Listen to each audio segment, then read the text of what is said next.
The President of Bolivia, Evo Morales, resigned amid mass protests in the country, which began after charges of rigged presidential elections in October.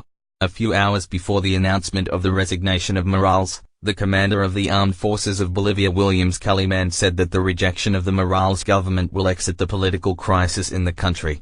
"We invite the president to abandon his presidential mandate to allow peace and stability for the welfare of our Bolivia," said Mr. Kaliman. The army called insufficient adopted on Sunday the government's decision to hold a new presidential election, after an audit of the vote on the 20th of October by the Organization of American States has identified a violation of norms. Saturday, on the side of the demonstrators, began to move the individual units of the police in the capital La Paz. The army on Sunday warned that neutralizes any who go with guns on opposition demonstrators. In a televised address to the nation, Evo Morales said that leaving his position to protect his supporters, whose homes began to burn. He urged opposition demonstrators to stop attacking brothers and sisters, to cease to burn and attack. Counting of votes lasted quite rapidly and reached the mark in 83% of ballots counted, when all of a sudden stopped.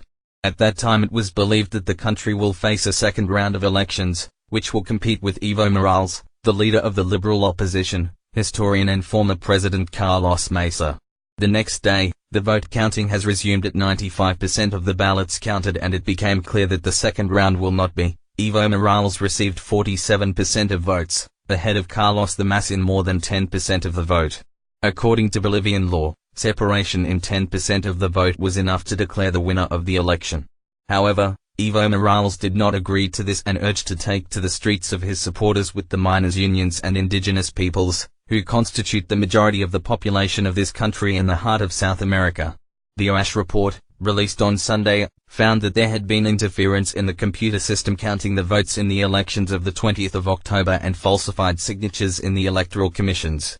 On Sunday, authorities announced the holding of new elections and changes to the composition of the SEC, but opposition was not enough, and she was called to transfer power to a board worthy. After the announcement of Evo Morales' resignation, Carlos Mesa called this event a victory over tyranny and urged them not to allow him again to stand as a candidate in the election.